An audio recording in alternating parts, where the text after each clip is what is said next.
Hello, everybody. Welcome to the ASMR episode of Latin Experience. I'm just kidding. We're not doing that. Or at least we're not doing that today.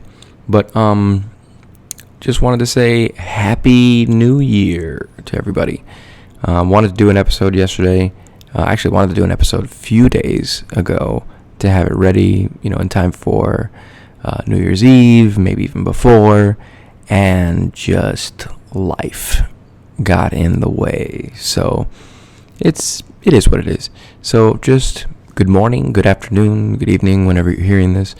Happy New Year. I hope 2023 is better to you than 2022 was, and even 2021 or 2020. It kind of just feels like it's all blended into one thing.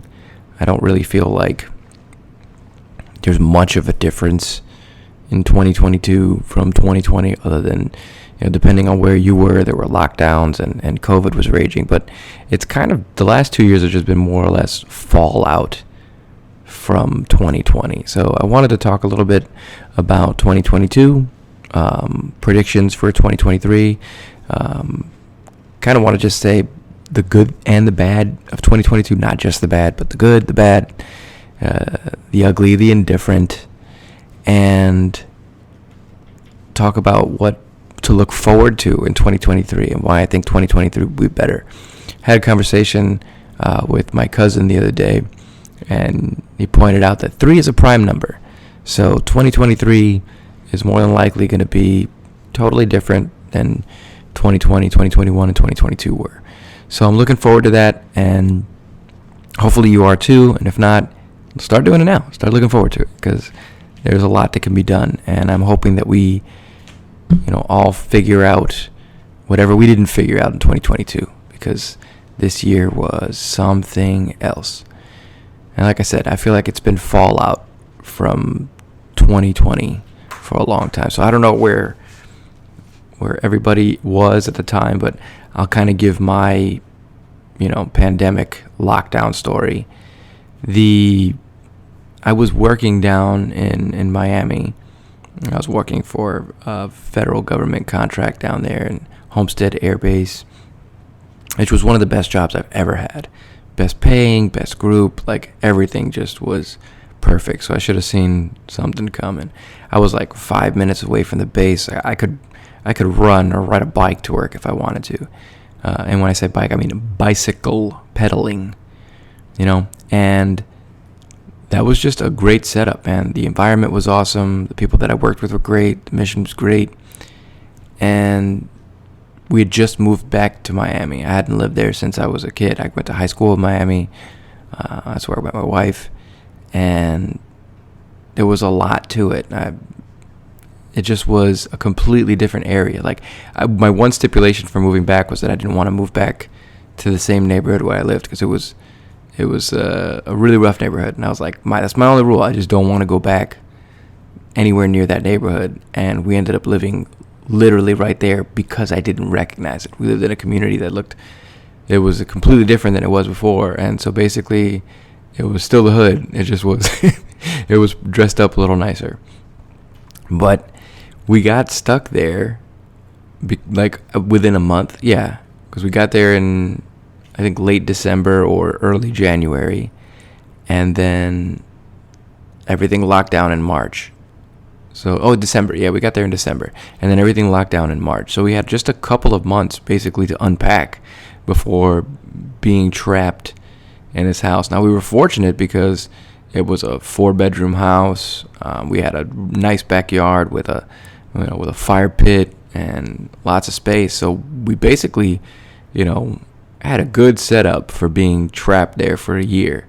But anywhere you get stuck for a year will drive you nuts. I mean, so one of the things that we did to kind of break out of the monotony was my kids are suddenly being homeschooled. I'm working from home, and I would get up in the morning, put my oldest in the car, get dressed, drive around the block. He'd go off to his area to do the school, and I'd go off into my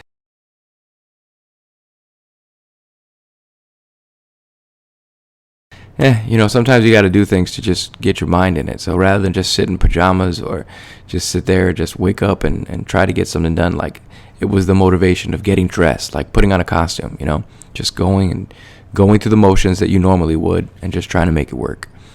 And unfortunately, by the end of the year, that contract wasn't going to get renewed because the work wasn't feasible. We have to, the type of work that I'm doing, you can't do from home, really. You have to be in an office. It's a secured location. It's just different.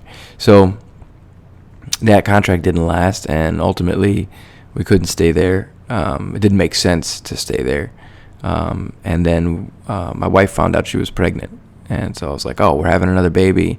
I don't want another year, potentially, of us not being around, my parents and whatnot, and her parents, and the kids being around their grandparents. So let's go be near them. And they live in Lakeland, so that's what we did. We went to Central Florida, and the kids get to be around their grandparents and even my grandma. So they have a great-grandmother, which is, for me, it's an important experience because I grew up with my great-grandparents in my house. Like, they passed away when I was 15. So my entire, childhood, I had my great-grandparents growing up in my home. So it allowed for a different perspective. I had a lot of, unique experiences with them, and I had so much in terms of there was an old-school mentality. There were all these traditions, and those things were brought about because they instilled them in my parents, and my parents instilled them in me, but I got to see them and learn them directly from them. So I definitely want to touch on those traditions in this episode and some other things because they're important. When everything goes away, we have, we can fall back on traditions, and it doesn't necessarily have to be, stringent. You don't have to like fall into a specific way of doing it, but those things, they unite us. There's something that, like, when you're gone and your kids can, they can show their children or their friends or whoever is important in their lives. They can say, oh,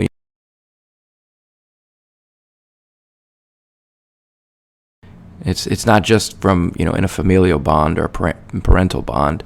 It can be with anybody. Like, a few years ago, another cousin of mine, I have lots of cousins, but another cousin of mine pointed out that he wanted to get into like Twitch streaming and some other stuff. And, we used to play games as kids, and like, if we, rented a game, used to go to a place and rent games. We'd rent them from either Blockbuster or Hollywood Video. And, you had to beat it in the time that you had the game, but you'd get the games for a little bit longer than movies, I think. But what we would do is, like, we would play the game at like whoever's house we were at. So if we were at my house, we'd play the game, try to beat it, and if we didn't beat it, we'd rent it again, and then go over to their house and play it over the weekend. And that's what we it was kind of a thing that we didn't know back then. It wasn't streaming, it wasn't YouTube, there wasn't Twitch. So looking back, it's like, man, we missed the mark. We missed these opportunities. That wasn't our generation. So he was trying to get into that, and he says, I really think that in addition to just playing these games, it would be really cool if we were, talking about certain issues or talking about our experiences while playing games. And then he came up with an idea and said, when I'm gone, I want you to remember me in a different way. I don't, people have funerals and stuff like that. Instead, like, maybe on my birthday, play a game that I loved. Like, every year we should get together on a set day and, like, just play a game. Like, pick a game that we didn't beat back in the day, or maybe we did beat and beat it again. Like, I don't know, Legend of Zelda, Ocarina of Time, or, something random, Metal Gear Solid 2, something. And he said, one day when I'm gone, like, in remembrance of me, just, like, pick a game that I loved and, like, play that game, like, on my birthday or something. And I thought that was really profound. I thought that was really, really cool idea. And it's like, what a way to celebrate someone's life by doing something that you shared with them, something that you remembered with them, and doing that. That was really, really cool. And so I'm just putting that out there in the universe that, maybe we need to just, in addition to celebrating the traditions that are bestowed upon us by society and our families, we should create new traditions. We should find some things that we love and that we share with our friends and family and loved ones, and create some traditions, create some cool stuff. And I think that would be, it's really beneficial going forward for everybody. Just make your own stuff up. You're not just beholden to everything that's been, bequeathed to you. Like, here, this, just, come up with something new. That's okay. And come and experiment. Take some, do something weird. If it works, cool, keep doing it. If it doesn't, then don't ever do it again. But yeah, traditions are important, and I think creating new traditions are important. It also helps like younger kids and other people who maybe don't participate in the same traditions or maybe don't understand those traditions. It helps them come up with something new, and they're feeling a part of it. So they're just not given a tradition; they're helping craft one. So I think it's important. But in addition to that, let's I think that's a really good idea. I think I should probably do that immediately. Like, take an old system out and maybe you just pick a different system at a time. Like, whether it's PC gaming or, it's PlayStation, Xbox, Nintendo, an old system, one of the classic minis, or, maybe you have one of the old, the old gaming systems. Like, I actually have my old, Nintendo Entertainment Center, the system, the old NES. I have my old Super NES, or if you're in Japan, Famicom. Like, I have my old system still. Sega Genesis, Sega, what is it? The Sega Saturn, the Jaguar from Atari. I had a TurboGrafx 16. I remember playing this game called Bonk about a caveman who would bop his head on the floor and knock all the things off. It was crazy, man. 16-bit games. It's crazy. But yeah, pick a system, man. Pick a memory, and make that happen. And I'm sure that would also translate to people watching that on stream or on Twitch and being like, "Wow, that's cool." But let's get into the craziness that is 2022, because I was pretty much just talking about how 2022 was basically just fallout from 2020 and 2021.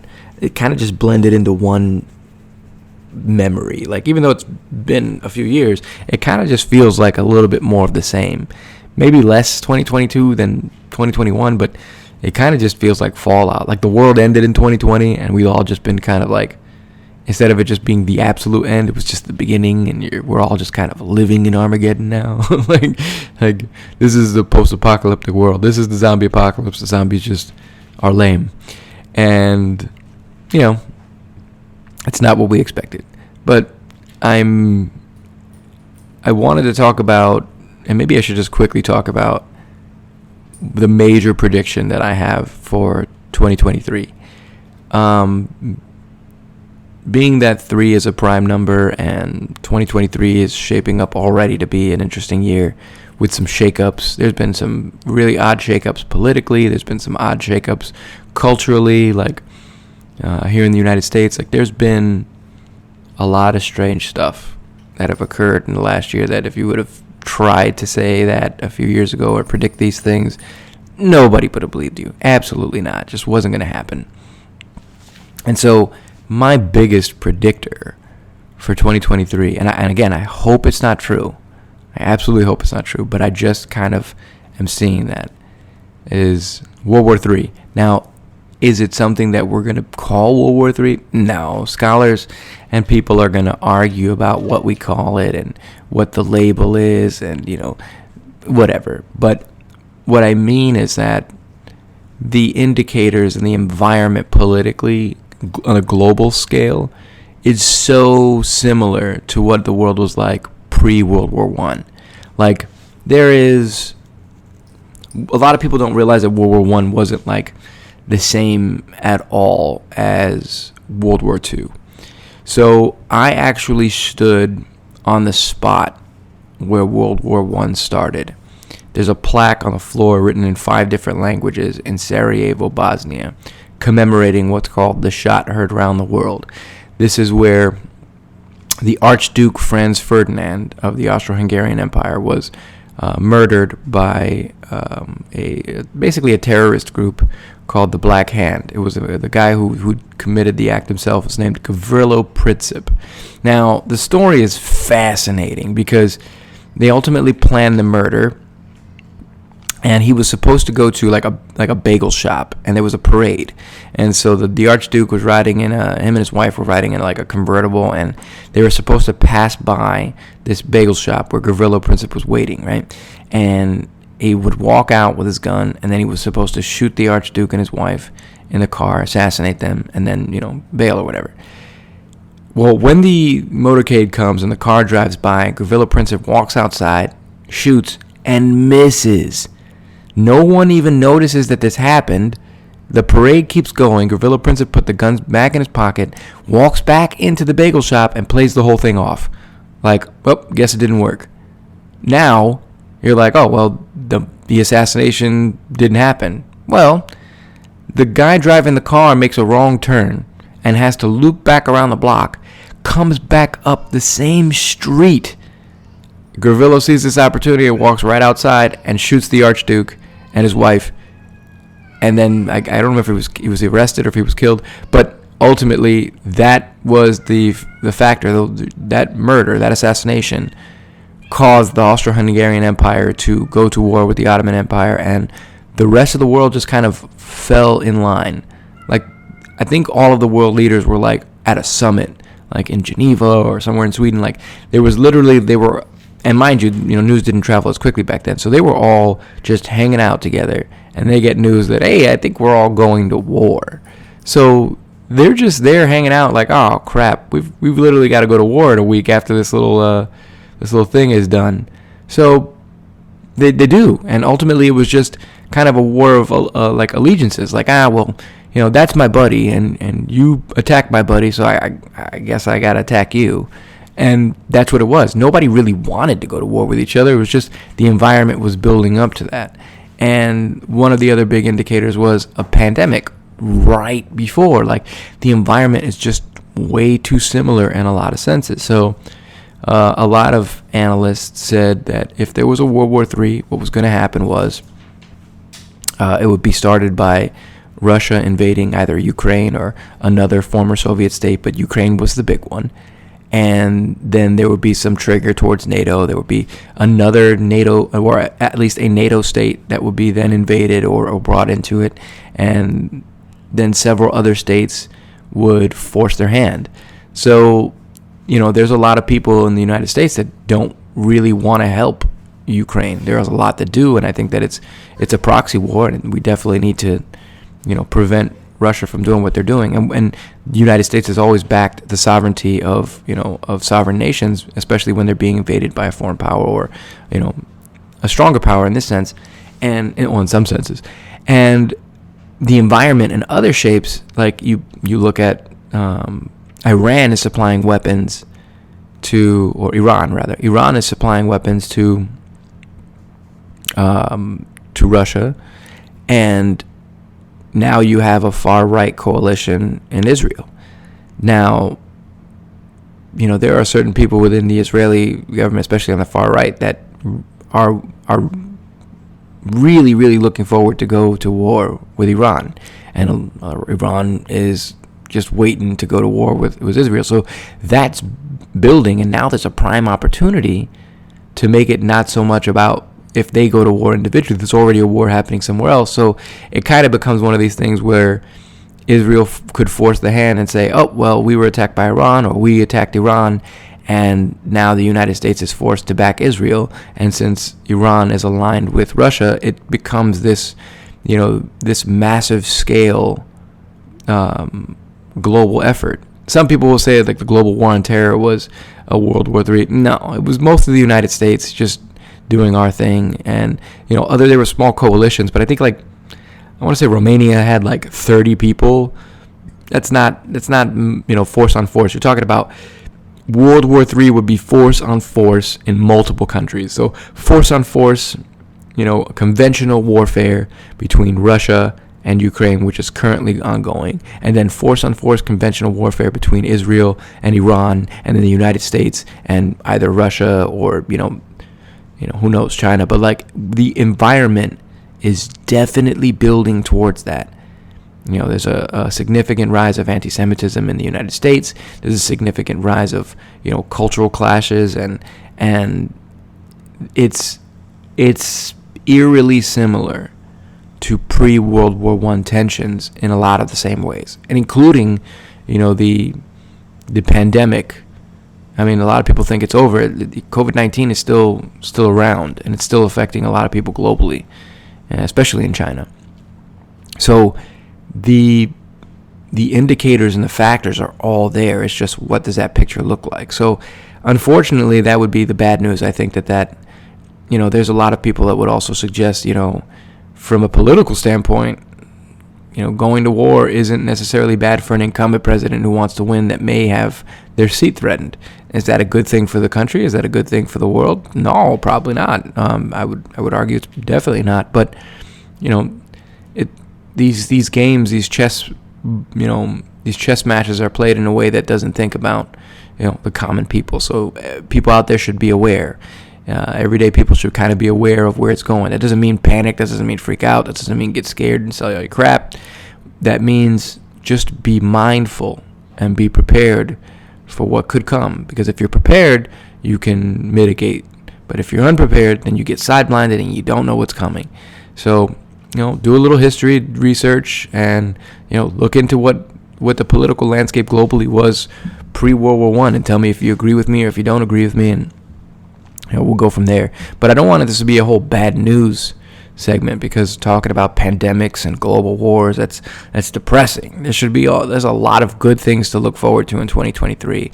Maybe we might hit a recession, but maybe the economy comes back. Maybe we see the rise of electric vehicles. We just had a major breakthrough with fusion technology. So this is a nuclear weapon is fission. So as you split an atom. Fusion technology is when you take two atoms and combine them.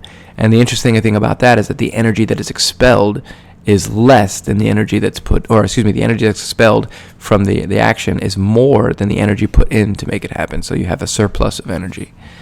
So these are all amazing things. Maybe we go to Mars. I mean, we're not going to go to Mars in 2023, but maybe we get some breakthroughs in technology, and maybe we do some good stuff. So there's a lot to look forward into 2023, and we're going to definitely talk about that more in a little bit.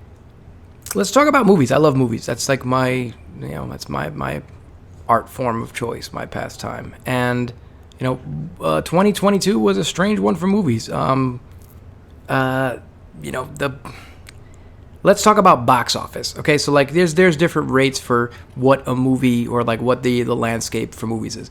The big thing that's happening right now in terms of theaters is that not a lot of people have a lot of faith in movies actually bringing out numbers. Like, people aren't going to the movies that they did the way that they did before. In the 90s and 2000s, you'd have much smaller films going to movies, and you had films that, if a certain actor was tied to it, it was going to reach a certain amount of numbers.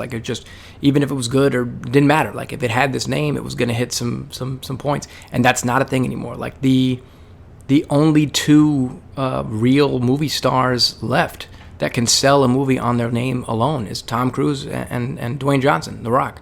It's just the nature of the way things are. And 2022 also kind of put a hamper in that in a little bit. It changed the landscape a little bit. We'll talk more about Black Adam, but Black Adam was a film that was being made for, it's been in the process for 15 years, but that's something that this, it's a passion project for Dwayne Johnson, for The Rock, that he's been working on, and it unfortunately didn't do what it was supposed to. Now, is that because of, is it bad marketing? No, they paid for a decent amount of marketing. Was it because the movie wasn't good? No, I loved it. I thought it was good. Is it the greatest superhero movie ever? No. Did it do what it needed to do? Yes. Was it fun? Absolutely. It was a great time at the movies. I think the problem was that, one, the DC universe has been struggling, and with all the drama and everything that's surrounding Warner Brothers and what DC was doing, it already was working negatively for it. And then, in addition to that, the movie wasn't amazing. It wasn't groundbreaking. It didn't do anything different. It was just good, and it was a fun time in the movie theater, but that's not going to carry the same weight that it was. If that movie had been released in 2018 or 2019, it would have done $1 billion. It would have been outrageous. But now it's just not going to have the same impact. So we'll get back to that, because I'm definitely going to talk more about Black Adam, because it's very personal for me, because my son Eli was in that movie. He actually played a prince in the I guess you could say it was I thought it was going to be in the opening sequence because it happens early on, but it's actually not. It's in a flashback sequence towards the end of the film that kind of gives Black Adam's origin. And so it's not spoiler, so I'm not going to say it's spoiler warning because it's not really a spoiler, but towards the end of the film there's or in this flashback scene there's a pharaoh, and this is the time that Black Adam first shows his powers to this pharaoh. This is the guy who rules Kahndaq, and in this display of power, it has, he walks right up to this guy on his throne, and surrounding him are his many wives and his children. So my son is one of those children, one of the prince of Kahndaq, and he's next, right next to him on the throne. So he was to the right of the king, or the I guess the emperor or whatever. He was to the right of him, but on screen, when you're looking at the throne, and from the Rock's perspective and from the audience perspective, he's on the left. So he's on the left-hand side, from the king. And we had a lot of fun on set. I definitely want to talk about that at another time and more of the details on that, because we had a really good time. It's incredible. I'd worked with The Rock before on Rampage. And some of the folks that were there, he has cousins that he works with, and people that regularly work with him. And a few of those guys recognized me. One of the guys was a military dude, and we had connected before on the set of Rampage. And we had some common interests, obviously being in the military. And so he had recognized me, and then when he found out that, he was like, "Oh, are you here?" I was like, "No, it's my son." He was like, "Your son?" And when I told him who he was like, "Oh, that kid's awesome." Turns out, my kid didn't want to, he was hardworking. He really put in the effort that day. He wasn't about, there was a lot of kids who were maybe complaining and other things. It's hard work for a child, especially. And this during COVID, and, there's tests, they got to do swabs of the nose, and you got to do all these things. And this kid took it like a champ, man. He was ready to work, and the conditions, they were up really high on set, and there was flames for the set. In this throne room, and so the heat rises, so it's hot, and these kids, some of them were getting a little, antsy, and he toughed it out, man. He was like, "Nah, I'm good. I want to push through this." He was a trooper, and some of the other guys recognized it, "Oh man, that kid's cool." So I was really proud of him, and I'm glad that we shared that experience, and that the first films that we both worked on were starring Dwayne Johnson. We both. Worked with DJ in that, and I spoke with him on the set of Rampage. I made him laugh because I put quotes from The Rock on my computer with little sticky notes, and he saw it, and he was like, "What the hell is that?" And I was like, "Hey man, I'm sorry, I'm a fan." He was just like, "That's crazy." And so they keep him a little contained, and plus whenever the in between takes, he's going back to his gym and working out and posting stuff on Instagram. So I didn't get a whole lot of interaction with him, but I got some, and I liked working with him, and my son did too, and I like all the people that he surrounds himself with, all of his family and friends. They're all really, really cool people, and I'm so glad that I got to spend that time, on the set, because the other parents, a lot of them are just kind of secluded in this area because, it's just hard, and they don't want people there. Maybe, somebody pulls out a cell phone or freaking, whip something up. So they try to keep those folks to the side. But because I had worked with them before, and these guys knew me, they pulled me over there "I don't know, he's good." And so I was kind of hanging out with them back set as opposed to being in this secluded area. So it's just one of those things that I'm very fortunate to have experienced. But anyway, let's talk about box office, because like I said, box office is what draws this, right? So if your movie is making money, unfortunately, that's just the way the game goes. So I'm going to talk about some things, some TV shows and films that I thought were great, regardless of whatever it made. But these are the things that I just definitely want to highlight these films in terms of box office successes. And that usually means that the lower the budget, the film, and then higher the return, right? So first off is Smile, which is a horror movie, right? I didn't even know this thing existed, and maybe that's because of marketing. They spent $40 million on this thing, and it made $400 million, or maybe it was $90 million, but less than $100 million, and it made $400 million. So this thing, in terms of what was expected, it made money. And so horror movies, lower budget or rated R, it just, it's a good formula if the movie's good. Look at Nope, look at Get Out, And so I guess this movie, it hit it. So sometimes horror movies are like, oh, this one hit it. $400 million from a low budget, or pseudo low budget. This one is no surprise. The next one is Sonic 2.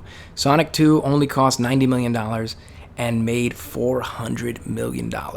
This is the movie that Sonic 1 broke the video game curse.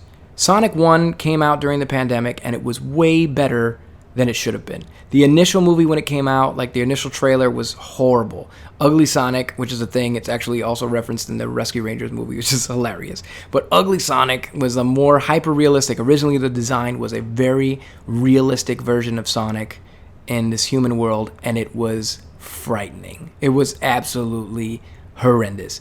And the backlash received was noted, and the director said, all right, we got to make a fix. And there was a lot of people who had theories that they did this on purpose and that, there's no way that they changed the design. Turns out that's not true. They really did alter the design, and they actually hired a guy who put out like a fan edit. And turns out he works in that field, and he was able to actually help craft the look for Sonic. So kudos to that guy. He's now working for Paramount and doing his thing. So that's legit. They understood the audience was not happy. They fixed it, and that movie was amazing. And it would have been horrible if Ugly Sonic was a thing. Because even though the film was great, that would have been a horrible distraction. It would have been really hard to see that hedgehog with like human teeth and just... Anyway, so Sonic the Hedgehog was great. And they set up a sequel with Tails showing up at the end. Spoiler alert. And Sonic 2 was amazing.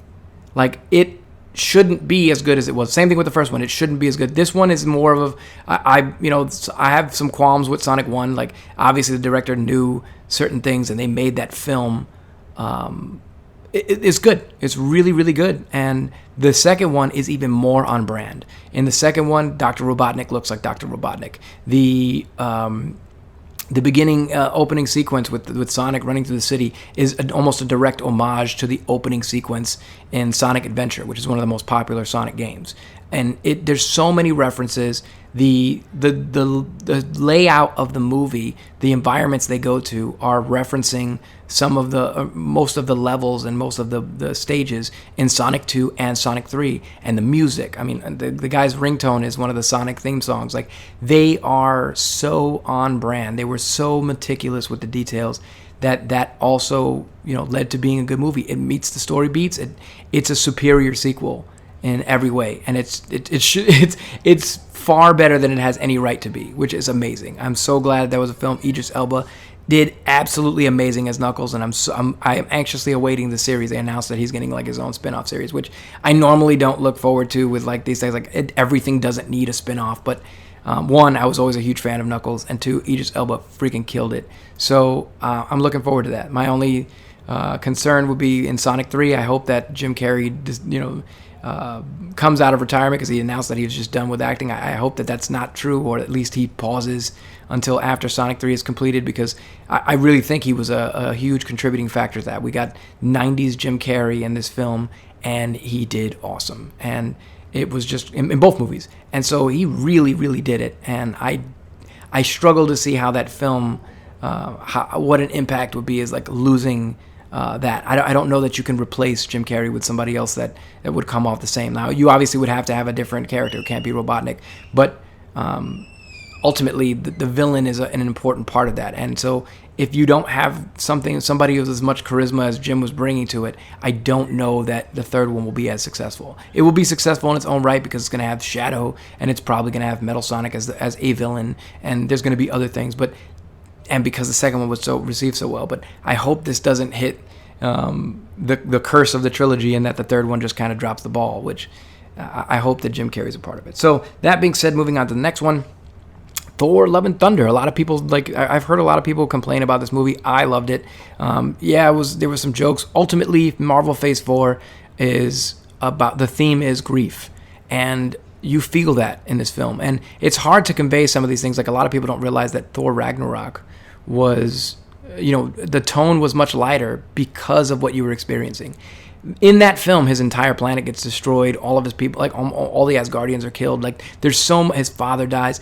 There's not a lot that you could do in that film about like basically the genocide of the Asgardians without it being super depressing. So the tone allows you to deal with this concept in this way, and you see that carry over. Like Thor in Infinity War is, dealing with these things, but he's kind of brushing it off. Like his personality, the whole bro thing, the whole his bravado is just a mask to cover the things he's dealing with. And then that comes full circle, and it comes to a head in Endgame, where you see like his body is, he's let himself fall, he slipped, he's become depressed, and he's given into that because that's where his body now is reflecting what he was feeling internally, and you can see a person who's depressed. And so in Thor Love and Thunder, you're seeing the person that's trying to come out of that and trying to deal with grief. And in a way, his light tone is trying to process that. Like he's not able to confront these things, and this is a journey in that. So a lot of people felt like they didn't like it. I thought it was great. I think Christian Bale did a fantastic job. I think it set up a lot going forward with, the Asgardian afterlife. It introduced some new characters. It hit a lot of the beats. My only complaint with the film, I think, is that I think Korg should have died, and not because I don't like Korg, but I think that would have set the stakes higher. I think that Korg's death would have really set a precedent for that tone. And I also didn't like that Valkyrie in the end didn't want to die. Like, she's a Valkyrie, and previously she was like, I want to die on the battlefield, and that's what Asgardians want to do. So I didn't really find it it made sense for the story for her not to go forward, but I feel like that shouldn't have been the case. I think Thor should have told her to sit it out, or should have left without her knowing, or something else. But her not wanting to die in battle just kind of seemed out of character. But other than that, it was great, and it definitely set up. It did the same job of what a lot of these films have been doing in Phase 4, is like taking the big players off the board. So Thor, at the end of the film, I won't spoil it, but there's something that happens in his life that basically keeps him preoccupied. So you don't have these scenarios where everything on Earth is happening and why didn't Thor show up? Because he's busy doing something else, and now we've established what that is. So that made it cost $250 million and made $761 million. So regardless of what anybody thinks about, Marvel Phase 4 dropped the ball, Thor Love and Thunder made money. And that's it. It made money, made more than what was put in. The next one on the list is Wakanda Forever, another one in the Phase 4 grief. This movie suffered because it had to be changed storyline-wise because of Chadwick Boseman. However, one thing that, if you've seen the movie, the director came out and said that, Ryan Coogler said that originally it was going to be the same theme. Most of the story was a lot of the same thing, except it was T'Challa was going to come back after having been snapped and find out that he has, he has things that he has to deal with. He has a son that he didn't know he had, and he has to deal with not being around for 5 years and reconciling what has happened in the time that he was gone. And so it still would have been an exercise in grief. It just would have been from the perspective of T'Challa. And instead, that switched because obviously the untimely passing of Chadwick Boseman in 2020, they instead shifted the perspective to Shuri and allowed her to process grief, which is, in a way, it's so beautiful because it's an exercise in grief. It's a film that's about grief, and it's also it's a superhero movie that doesn't have its titular character, doesn't have its superhero, and instead becomes an homage to him, or a story about Chadwick Boseman and not just T'Challa. And the way his death is handled in the film is very respectful and also reminiscent of his real life ailment, and also in how it came, like it was just unknown. And it was just amazing. I loved it. I thought it was absolutely fantastic way to close out Phase 4. I loved it as a film. I loved Namor's representation. Like, it's hard for me. Like, there's not a lot. We talk about this a lot in terms of Latin representation on film. And Namor was just done exquisitely. Like, the Akukukan, like, this dude did it, man. Tena Huerta did the job, and I love the way that the Talocan people are represented in this film. I love the way that that everything is just done in this film. Like, it's just amazing. I could talk about this forever, but let's get into detail. The way that the Talocan people were, like, as an indigenous representation, I've never on film seen the, I guess, like the colonization of Latin Americans, of the Native American people, the natives to South America and North America, or the Caribbean peoples and the mestizos and the Mesoamericans. I've never seen that depicted where with the Spanish conquistadors and the colonization. It's not something that's particularly shown a lot, and so having that displayed here and then tying it to Namor's, to his origin and to his name, the El Niño Sin Amor, and the boy without love, and that's how he becomes. It's not Namor, it's Namor. Like, absolutely fantastic, man. I felt so great when I saw Black Panther the first time. I left and I was me and my wife were like sitting over here, like I wanted to go to Wakanda. I was like, damn, this is amazing. And I've gone through Ancestry recently and over the last couple of years, and I've found a lot of the Latin Americans, depending on where you come from, there's a mixtures. And so, being Puerto Rican, I have European, African, and Native American blood. And so I have a lot more African blood than I had initially thought. And that changed my perspective. Now I have knowledge of the areas where that DNA comes from. Senegal, Mali, and I'm trying to think of Cameroon.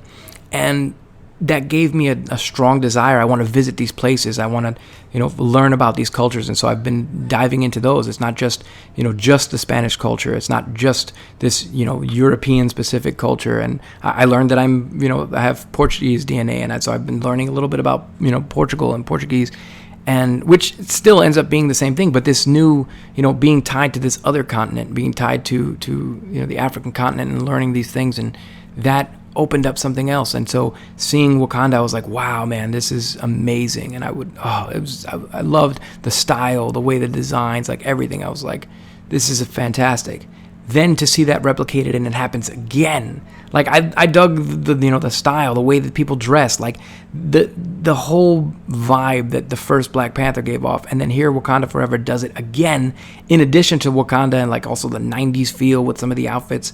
But then Talocan is just dope. Like, as soon as the music came on and you're seeing these people underwater, like, my wife's fascinated with mermaids, and just seeing all that, like, there's so much to it. Instead of it just being a carbon copy of Atlantis from Aquaman, they put this different spin, and the clothing that they wear and the colors and the way that they speak.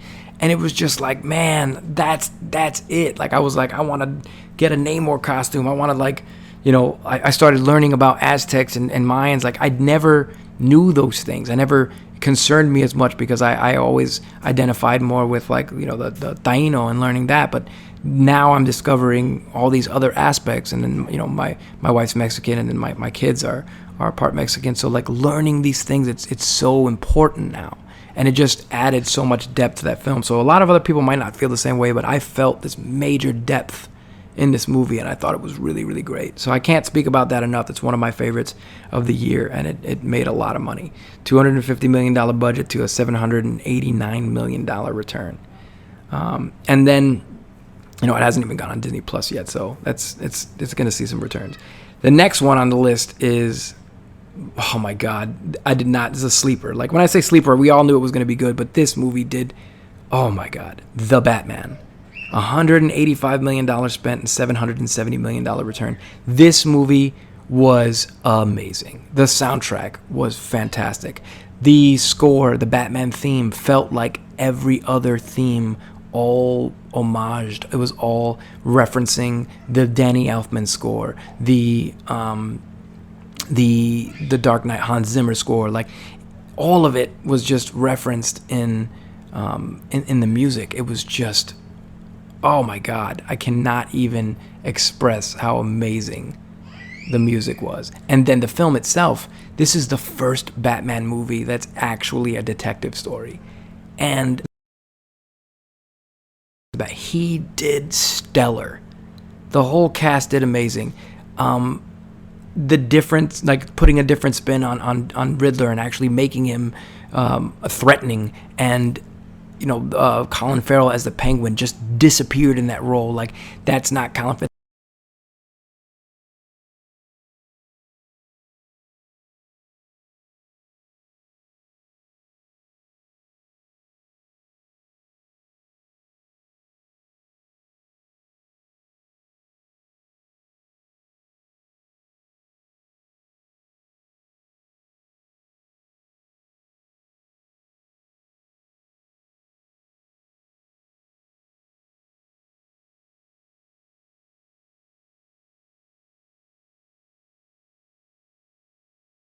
just feels like a Matchbox City where no one really lives in there. It's just these characters, and it feels very Burton-esque, but almost too much. Even though I love Batman Returns, even more than the first Batman. And then you have like Joel Schumacher's versions where those cities are complete neon and they don't feel real at all. It feels completely exaggerated. And in the Dark Knight series with and Batman Begins, Gotham feels like a real city, but like a real city. It feels like Chicago or it feels like New York, and that's how those films meant it to be portrayed. This Gotham is Gotham. It doesn't feel like it's another city. It's not trying to be another city. Like, that is ripped straight out of the comic book, if not even more so, ripped straight out of the Arkham games. Like, that is Gotham. That movie, oh my God, I cannot wait for part 2, and I really hope that that scene that they released with the Joker, I think they should have left that in the movie. And if you haven't seen it, Google it. There's a deleted scene with Barry Keoghan playing the Joker, and it is terrifying. Like, that Joker looks terrifying, and I cannot wait to see what they do with that. And then they got the series coming out, with the Colin Farrell series. I don't know if the GCPD one with Commissioner Gordon got canceled, but I know that the Penguin series is coming out. But there's a lot of shakeups going on at DC, and we'll get to that later because that's big. But Doctor Strange, the Multiverse of Madness, Marvel's first horror movie, $200 million budget, $955 million. A Doctor Strange movie almost made $1 billion. So, listen, it's great. I mean, the director was Sam Raimi, so he did his thing. I think that they could have done a little bit more with the whole multiverse aspect, but that movie was fantastic. I thought it was great. I loved it. And again, it was super creepy in the right ways. It really established, and it did what, like I said, it got these two major players, Doctor Strange and the Scarlet Witch, off the board for a little bit. So that way, it makes sense why things are happening in the universe. Well, I can't wait to see the team up later. Now, Minions: The Rise of Gru. That movie only cost, I think $80 million, and it made $955 million. So that just shows people love the freaking Minions, and it's just what it is, those little creepy little things. So anyway, that made a lot of freaking money. That's it goes without saying. Those things are gonna probably keep doing that. So Universal, keep doing your thing. Jurassic World Dominion actually made a lot of money. I'm really shocked by that because I don't know anybody that saw it, and my son saw it, but he liked it. He likes Jurassic Park, he likes all that stuff. But a lot of people I spoke to, they either really didn't dig it or they didn't see it. So I'm surprised. $185 million budget and $1 billion return. So needless to say, they're making another one. No matter what you think that this is the end, they're making another one. So I won't get into detail on that because I really didn't see it, so I can't judge the film.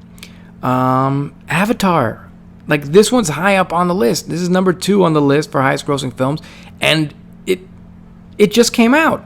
So $350 million budget, which who knows if it was actually more than that, considering they filmed all these other films together, because they have 4 more coming out or 3 more coming out. So it made $1 billion.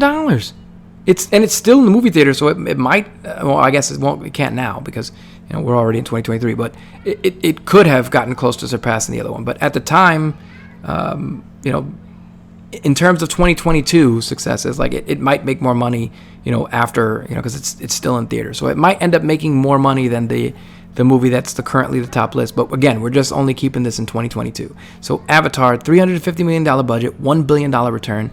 And I mean, I guess I've heard it's better. I'm assuming that you're supposed to see this movie in theaters because of the technology and that's the way to see it. But I don't know that I have any desire to watch it. I feel like now I'm obligated to do it, but we'll see. The number 1 film, before we get there, let's do some honorable mentions. Bad Guys did really well. It's on Netflix now. It's an animated movie. Sam Rockwell, love Sam Rockwell, based on the kid's book. Elvis did pretty good. Surprisingly, Uncharted did well. So I guess now that the video game movie curse is broken, Uncharted did well, even though I kind of still think the movie would have done better if Mark Wahlberg had played, the main character instead of Tom Holland. But I guess they're trying to give him more mature roles. But anyway, I didn't play the game, so I'm only speaking from having, seen this in I guess third party, or just kind of a skewed perspective. So I won't get into much of that. Nope did great. I mean, is that surprising? Jordan Peele, this guy has been knocking it out the park, man. Everything. If you haven't seen Wendell and Wild on Netflix. It's Jordan Peele and Keegan-Michael Key doing working with I'm so upset that I can't remember his name, but the director of Nightmare Before Christmas, because everybody thinks that Tim Burton directed it. Tim Burton produced it. The actual director has done he did Coraline, and he's got that great style. So this is the guy that actually made The Nightmare Before Christmas and Coraline, and he made this film called Wendell and Wild. And basically these two guys play demons, and it's super creepy and so good, with the stop motion animation, absolutely fantastic. And like, it's a diverse film, and not for the sake of diversity. Like, it just feels like it exists in a modern time, and it's dope, man. If you haven't checked it out, check it out. So I love everything that Jordan Peele does. Bullet Train, I haven't seen it yet, but my boy Bad Bunny's in it, and Brad Pitt crushes it, and the cast is stellar. The trailers look amazing, so I need to watch this thing. But it made good money.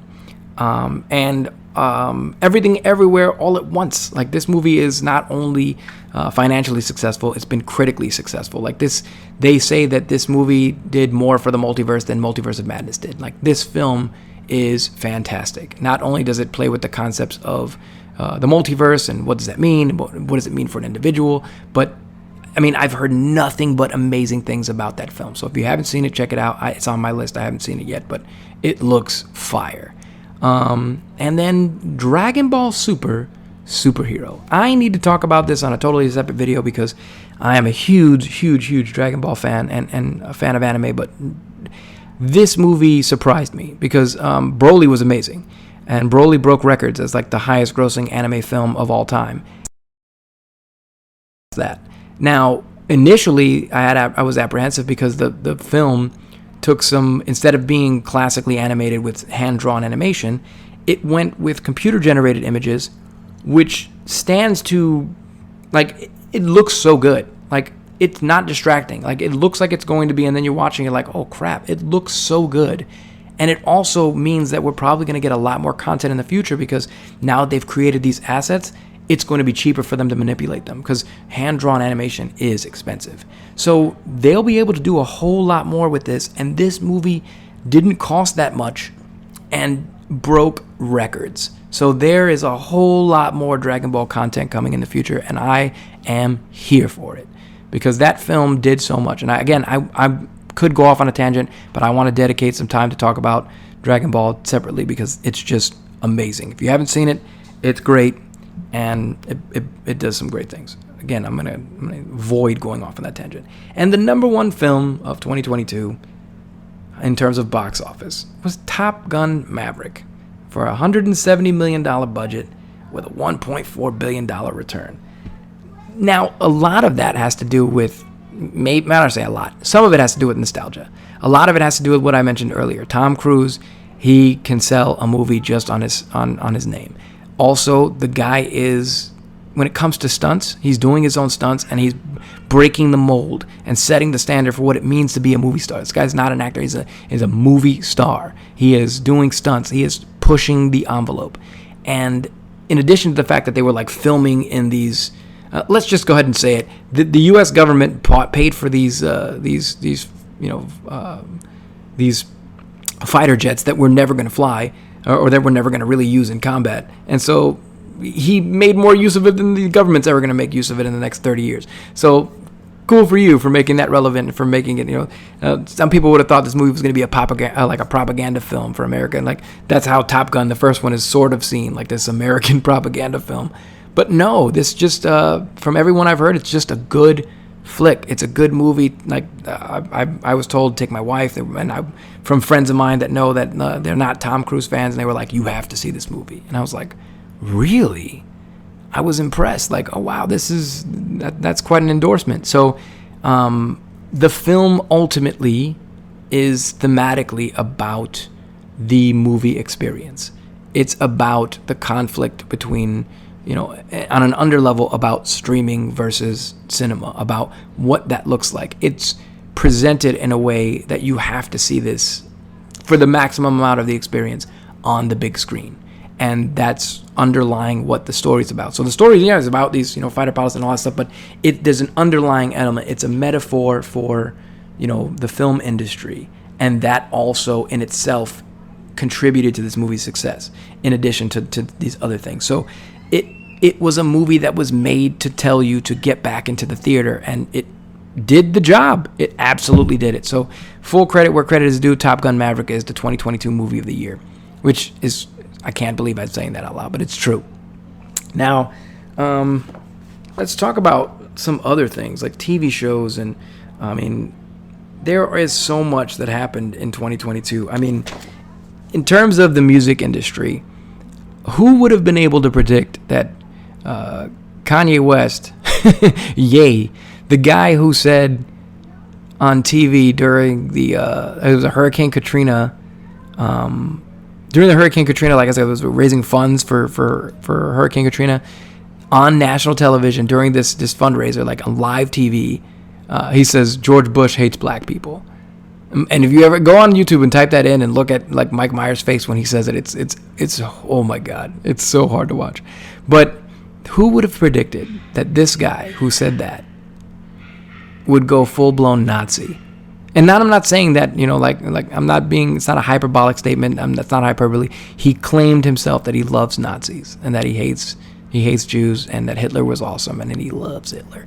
So who would have predicted that in 2022 that a presidential, because he's announced that he's running for president, that a presidential candidate would be an open Nazi and then just fall from grace? This guy came out and said that he could say anti-Semitic things and that Adidas couldn't drop him, that he had it like that, and then they dropped him.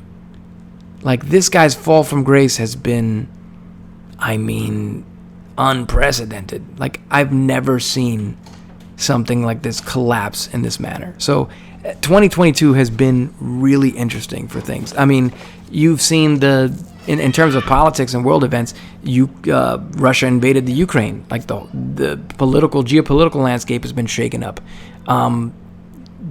Donald Trump, who was previously the 45th president of the United States of America and had one of the most stellar rises in political history, he's completely unviable as a candidate. He announced his candidacy and no one cared. Like, Ron DeSantis is polling, much better than him, so much to the point that his camp is concerned that he might not win a primary against DeSantis to get the nomination. And instead of losing, he's threatening to run third party instead of running in a primary because it's possible that he'll lose. So they're threatening to run third party and split the Republican Party. Like, what the hell is going on? There's a massive rise in anti-Semitism in the United States of America. Like, this, it's concerning. It's concerning. So 2022 was harsh. Like, I can't say that there was a whole lot in terms of music that stood out.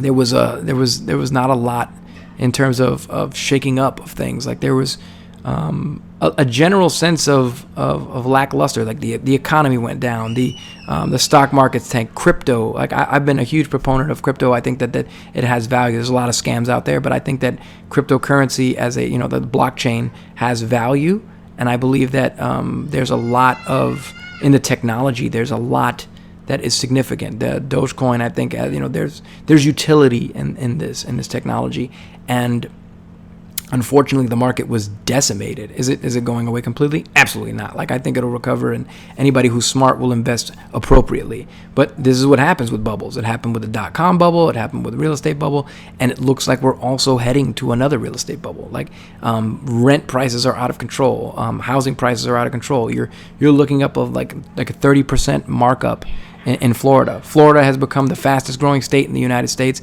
Lakeland, Florida, a town in central outside of Tampa and Orlando, has become like the third largest growing city or fastest growing city in the country. Like, what is happening? It seems like there's so much going on.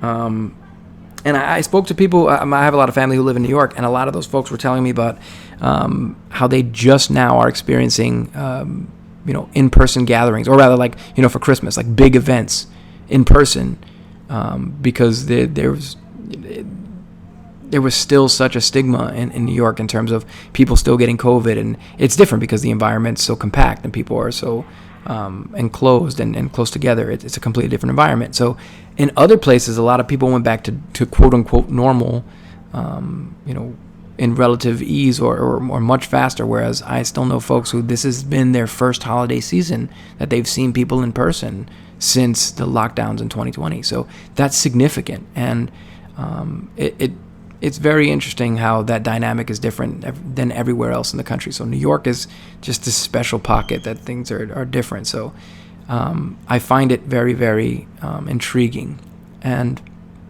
I feel sorry for those folks. And I think that there was a lot going on this year, and that it prevented this, going forward. Like there's been a lot of, is it going here? Is it going there? Like this general sense of we don't really feel like we're progressing towards something positive.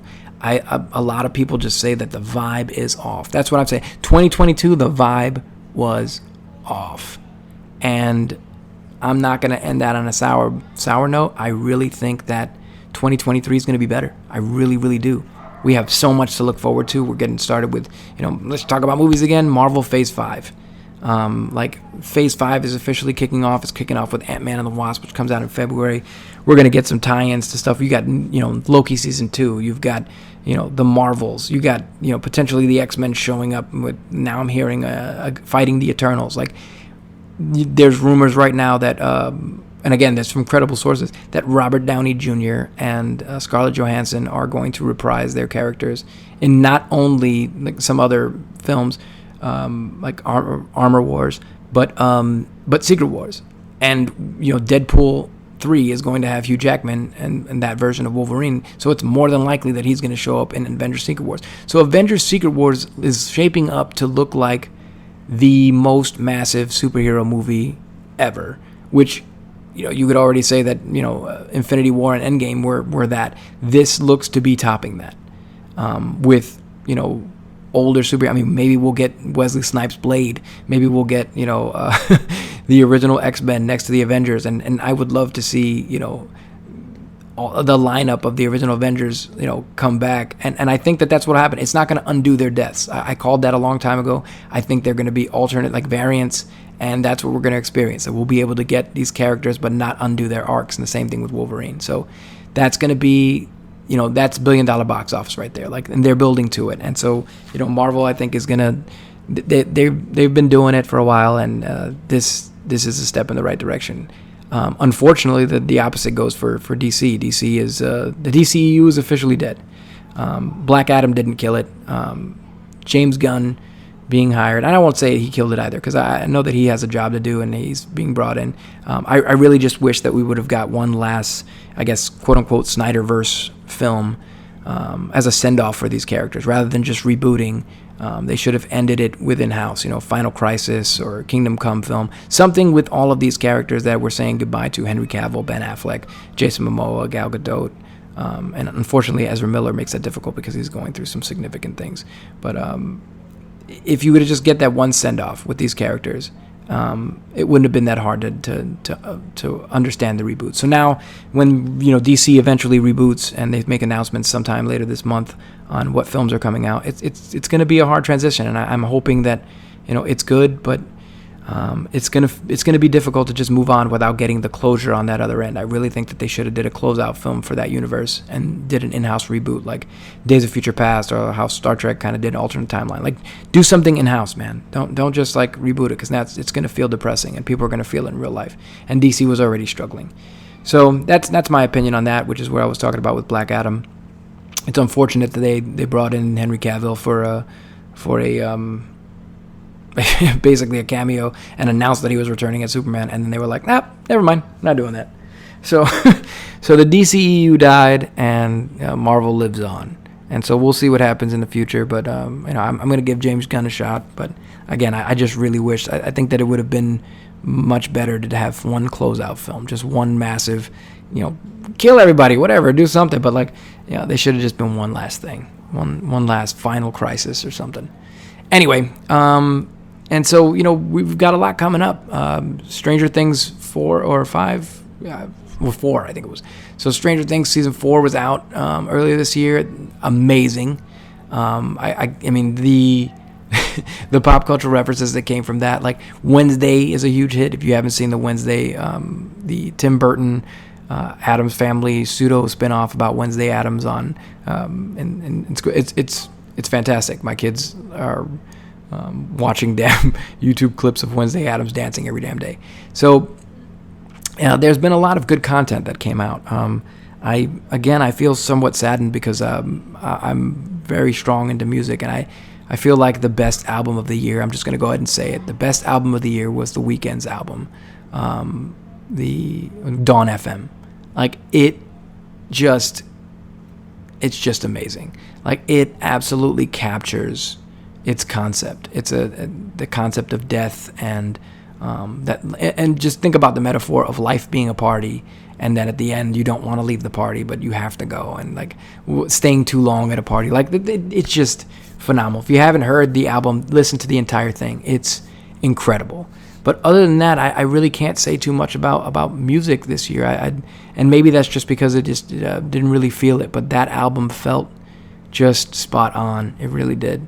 And then in terms of films and TV shows, there's been a lot this year that are good. I can't even go down the list. We're gonna have to come back to that another time because there's just so much. And I'm missing my co-host. The reintroduction of my co-host Mimi. We were gonna bring something out, but unfortunately we got to tackle things. We got kids, so one of us is tackling what the other one. So hoping that we bring that together later on, and we can discuss some of the other things that I might have missed. So hopefully you guys aren't too bored just hearing what I'm talking about, because I've just been going off on tangents. But ultimately, I'd like to give my overall critique of 2022. It sucked. I'm glad it's gone, and let's move forward. 2023, baby, yeah. So I'm good. I think 2023 is going to be good because if it's worse than 2022, Jesus Christ, how's that even possible? This year was trash, absolute dumpster fire. So let's move on. That's it. Enjoy. Happy New Year. I hope you got to celebrate with loved ones. And I'm looking forward to this year. Let's make it a good one. We're starting, and I didn't have a New Year's resolution this year. I'm just going to be honest. I couldn't really think of it. I tried, couldn't think of anything. It just was one of those. Like, it's one of those. There's several things. I guess it's just how 2022 is. That you often would make the joke, like talk to somebody on December 31st, and then talk to them again on January. Be like, oh, I haven't talked to you since last year, and these corny little dad jokes and all kind of. I didn't have time for any of that. I literally, after the ball dropped, I was like, all right, time to go home. Like, I really just wanted to put 2022 in the rearview mirror, and let's make 2023 great. Let's do this. Let's actually put this together. Let's tell the people that you care about that you love them. Call up the people. Don't just text them. Call them. Talk to someone. Physically go and meet up with someone. Tell them you love them. Tell them you care. Tell them you miss them. Let's encourage each other, and let's get better. And I'm not talking about toxic positivity. Constructive criticism is good too, but let's be there for each other. Like, actually be there. Let's be more empathetic towards each other. Let's be more mindful of each other's mental health. Let's be more mindful and more community focused. Let's all be better in 2023 so that 2023 can be better to all of us. And thank you for listening. And if you're still here, congratulations. You are winning the endurance race. You were able to tolerate my voice for more than 45 minutes. So thank you. And see you in the next one. Again, catch us on YouTube. Catch me outside. No, but yeah, Latin Experience. I'm not going to do this every time.